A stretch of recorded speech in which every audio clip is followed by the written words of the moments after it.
I want to go back and look at a student that chooses not to renew their membership before their graduation date.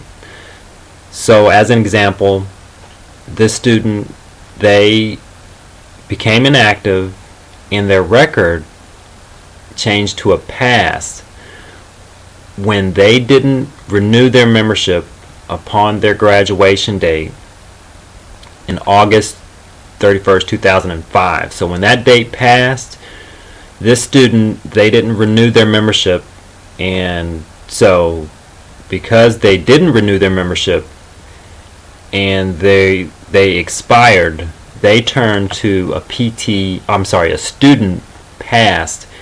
And when this person decides to become a member of APTA, they have to submit a copy of their diploma, or we would have to look this person up in the graduation list that his or her school provided. And that's what they would have to submit to become a member of APTA. They are not eligible for the career starter dues. They would have to pay the full dues because they let their membership expire before their graduation date.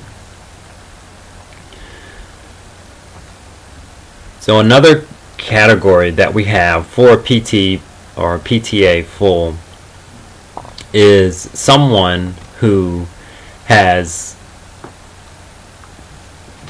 been educated outside of the U.S.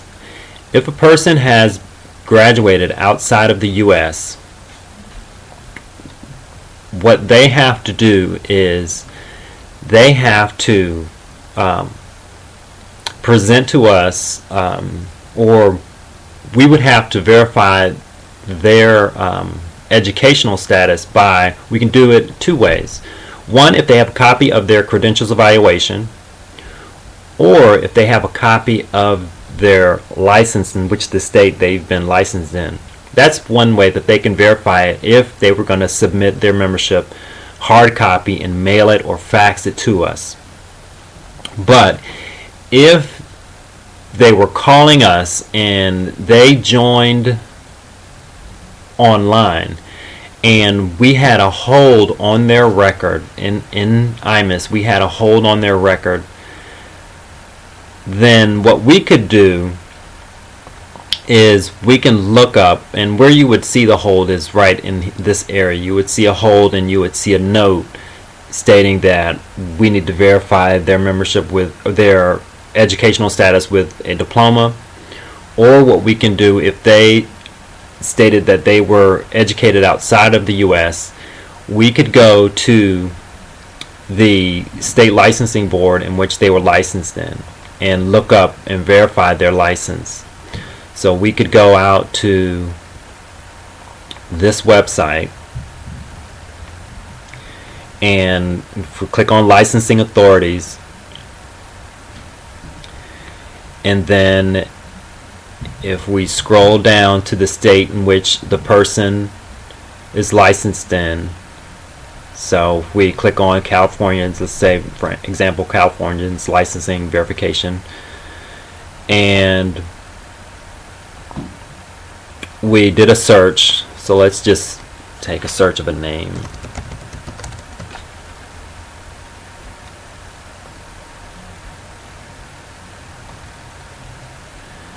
And once we pulled up this information,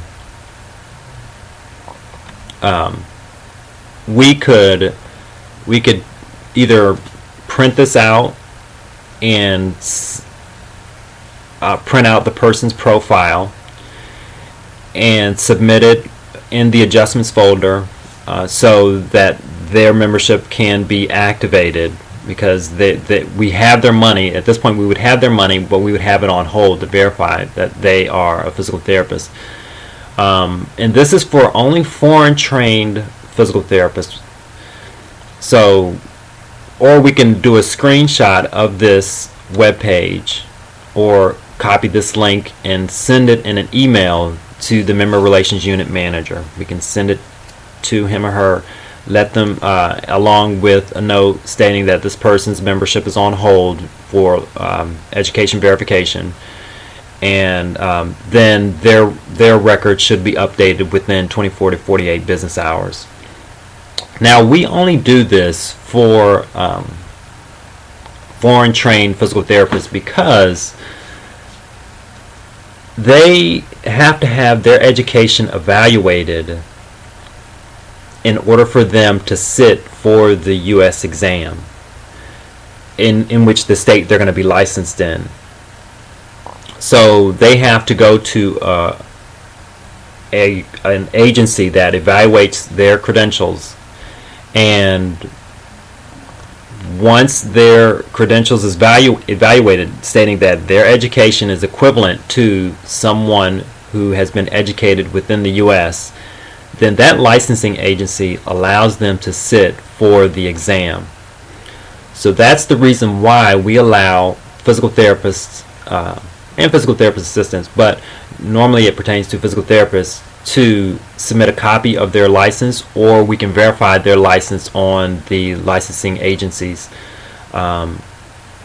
because basically their education has been evaluated by that agency. Because to be an APTA member, we base membership on education, and it's not based on licensure. Someone within the U.S., they cannot verify their even if they hold a license but they've been educated within the U.S., we do not base their membership on their license. We base it on the education. And so that's the difference between someone who's foreign trained and someone who is trained within the U.S.